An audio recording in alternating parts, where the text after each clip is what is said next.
Parents మెచ్చిన university సంకల్ Chand Patel university Gujarat. నమస్తే, welcome to ఐట్రిప్. మోకాల నొప్పి అని హాస్పిటల్కి వెళ్ళంగానే అక్కడ నుంచే మొదలవుతుంది మనకు వేలల్లో ఖర్చు. కానీ రూపాయి ఖర్చు లేకుండా మనం మోకాల నొప్పులను తగ్గించుకోవచ్చు అని మీకు తెలుసా? ఎగ్జాక్ట్లీ అండి. దీని గురించి మాట్లాడడానికి మనతో పాటు ఉన్నారు ప్రముఖ ఆయుర్వేద వైద్య నిపుణులు డాక్టర్ చిట్టిబొట్ల మధుసూదన్ శర్మ గారు. అయితే రూపాయి ఖర్చు లేకుండా మోకాల నొప్పులను మనం ఎలా కంట్రోల్ చేసుకోవచ్చు అన్నది ఆయన మాటలను అడిగి తెలుసుకుందాం. నమస్తే సార్. నమస్తే సార్. ఏంటి సార్ మోకాల నొప్పి అని మనం ఏదైనా హాస్పిటల్కి వెళ్తే ఈ టెస్ట్ అని ఆ టెస్ట్ అని ఈ మెడిసిన్ అనేసి చాలా రకాల మెడిసిన్స్ వాడేసి వేలల్లో ఖర్చు అయిపోతున్న రోజులు ఇవి. కానీ మీరు అసలు ఖర్చు లేకుండా మోకాల నొప్పుల్ని కంట్రోల్ చేయొచ్చు అనేసి చెప్తున్నారు. అది ఎలా సాధ్యం? ఏంటి మీ దగ్గర ఉన్న చిట్కా? చాలా మంచి ప్రశ్నమా. మీరు అన్నట్లు వేల రూపాయలు లక్ష రూపాయలు ఖర్చు పెట్టుకునేటువంటి పరిస్థితి ఉందమ్మా మోకాల నొప్పుల సమస్య. రెండవది, పూర్వకాలము వయస్సు వచ్చినటువంటి వాళ్ళలో ఉండేటువంటి సమస్య అయితే ఈ రోజుల్లో 25 సంవత్సరాల నుంచే చాలా మందిలో మొదలయ్యేటువంటి పరిస్థితి ఏర్పడుతుందమ్మా. దీనికి 1,00,000 కారణాలు. మరి ఈ మోకాళ్ళ నొప్పుల సమస్యకి ఖర్చు లేని వైద్యాలు చాలా ఉన్నాయమ్మా. ఇప్పుడు ఒక వైద్యం గురించి చెప్తాను చూడమ్మా. పైసా అంటే పైసా ఖర్చు అక్కర్లేదమ్మా.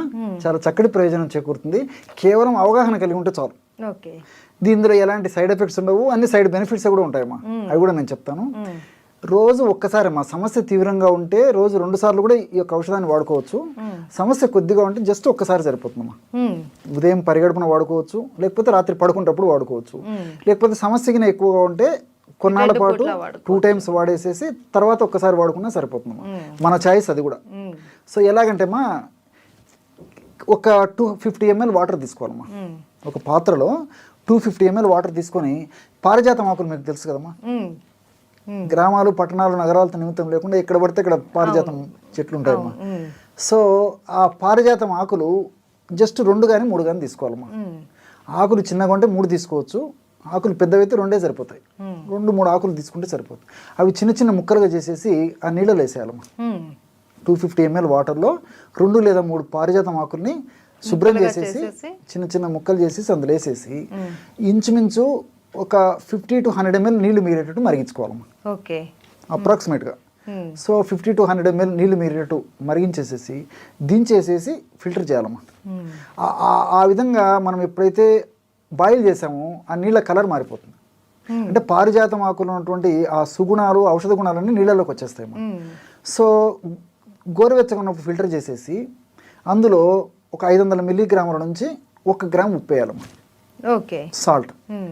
ఇక్కడ మీకు సందేహం రావచ్చు, బీపీ పేషెంట్లు ఎక్కువగా సార్ సాల్ట్ వాడకూడదు అంటారు. సో కొద్దిగా సాల్ట్ వాడుకోవడం వల్ల ఎలాంటి ఇబ్బంది ఉండదమ్మా. వాళ్ళకు మరీ సందేహం ఉంటే ఒక 2 చిటికలు 2 పించెస్ మిరియాల పొడి వేసుకోవచ్చు. ఉప్పుతో పాటు ఉప్పు లేకుండా కూడా వాడుకోవచ్చు. ఉప్పు వేసుకుంటే మిరియాలు అవసరం ఉండదు, మిరియాలు వేసుకుంటే ఉప్పు అవసరం ఉండదు. కాబట్టి అలాగనే ఏదో ఒకటి సరిపోతుంది. జనరల్గా అయితే ఉప్పు వాడుతుంటారు. అదే ఇట్లా ఏదైనా డౌట్ ఉన్నటువంటి వాళ్ళైతే జస్ట్ మిరియాల పొడి సరిపోతుంది. షుగర్ లేనటువంటి వాళ్ళైతే ఇందులో తేనె యాడ్ చేసుకోవచ్చు. షుగర్ ఉంటే తేనె వద్దమా. సో ఈ యొక్క ఔషధాన్ని 1 డోసుగా వాడుకోవాలి. ఇట్లా రెగ్యులర్గా వాడుకోవడం వల్ల చాలా త్వరగా ఆ మెడిసిన్లో ఉన్నటువంటి ఔషధ గుణాలన్నీ దేహంలో పనిచేసేసి మోకాళ్ళ నొప్పులకు కారణభూతమైనటువంటి వివిధ అంశాల యొక్క ప్రభావాన్ని నిర్వీర్యం చేసేసి నొప్పులు తగ్గిపోతాయమ్మా. సేఫ్టీ. సో ఇక్కడ ఎలా ఇదవుతుందంటే అమ్మా, ఈ మోకాళ్ళ నొప్పుల సమస్య ఉన్నటువంటి వాళ్ళలో ఇన్ఫ్లమేషన్ ప్రక్రియ జరుగుతుంటుందమ్మా. అదొక ప్రాసెస్ అనమాట. ఆ ఇన్ఫ్లమేషన్ ప్రక్రియ జరిగేటప్పుడు TNF ఆల్ఫా, అదేవిధంగా సైటోకైన్స్, ఇలాంటి అనేక రకాలైనటువంటి రసాయన పదార్థాలు అక్కడ ఉత్పత్తి అవుతుంటాయమ్మా. ప్రోస్టాగ్లాండిన్స్ ఇవన్నీ కూడా ఉత్పత్తి అయ్యే కొద్దీ నొప్పి, పోటు, సలుపు, బాధ ఇలాంటివన్నీ అసౌకర్యాలు కలుగుతుంటాయమ్మా. సో ఈ యొక్క పదార్థాన్ని ఈ పద్ధతిలో వాడుకోవడం వల్ల, అంటే పారిజాతం కషాయాన్ని ఈ పద్ధతిలో వాడుకోవడం వల్ల ఏం చేస్తుందమ్మా, ఆ యొక్క హానికారకమైనటువంటి పదార్థాల యొక్క ఉత్పత్తిని తగ్గించేస్తుందమ్మా. అట్లే అవి చేసేటువంటి హాని అంటే నొప్పి, పోటు, సలుపు ఇవన్నీ దానివల్లనే కలుగుతున్నాయి. కాబట్టి ఆ యొక్క శక్తిని నిర్వీర్యం చేసేస్తుంది, ఉత్పత్తి తగ్గిస్తుంది. అవి చేసేటువంటి ఆ దుర్లక్షణాలు ఏవైతే అవి కలగజేస్తాయి ఆ దుర్లక్షణాలు కూడా తగ్గించేస్తాయి. కాబట్టి సేఫ్టీగా పనిచేస్తుంది. రెండోది ఏంటంటే, ఈ మోకాళ్ళ భాగంలో ఈ నొప్పినటువంటి వాళ్ళలో కండరాలకు ఈ యొక్క ఎంజైమ్స్ ఉత్పత్తి సరిగ్గా లేకపోవడం చేత కండరాలు బాగా స్టిఫ్గా తయారైపోతాయి. గుజ్జు అన్నది తగ్గిపోతుంది. అది కీళ్ళమ్మా. ఈ మోకాళ్ళ భాగంలో కండరాలలో ఈ ఎంజైమ్ సరిగ్గా సరిగా ఉత్పత్తి కాకపోవడం వల్ల ఎంజైమ్స్ ఈ మజిల్స్ సరిగ్గా రిలాక్స్ కాలేవు, గట్టిగా పట్టేసి ఉంటుంది అన్నమాట. దానివల్ల బాధ ఉంటుంది. సో దాన్ని తగ్గించేటువంటి పరిస్థితి ఈ యొక్క పారిజాతం కషాయం చేస్తున్నాము. రెండోది ఏంటంటే ఈ మోకాలు భాగంలో ఉన్నటువంటి, నేను ఇంతకుముందు చెప్పినట్లు ఈ యొక్క కండరాలని నార్మల్గా చేయడమే కాకుండా ఆ మోకాళ్ళ భాగంలో ఉన్నటువంటి ఎముకల్లో ఉన్నటువంటి సమస్యను తొలగిస్తుంది.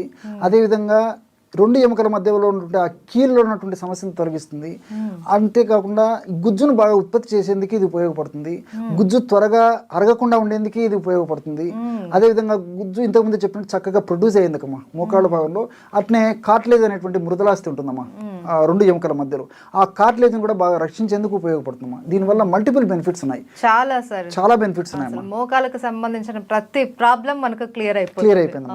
రెండోది ఏంటంటే ఆధునికంగా మనం ఆలోచించినప్పటికమ్మా ఇందులో ఆస్పిరిన్ లాంటి ఒక పదార్థం ఉందమ్మా, మిథైల్ సాలిసిలేట్ అని చెప్పి చెప్తుంటారు సర్వసాధారణంగా. ఈ ఆస్పిరిన్ లాంటి పదార్థము ఈ యొక్క కషాయంలో అంటే ఈ పారిజాతం ఆకులో ఉంటుంది కాబట్టి ఆ ఆస్పిరిన్ సర్వసాధారణంగా నొప్పులు తగ్గేదానికి వాడుతుంటారు అనమాట.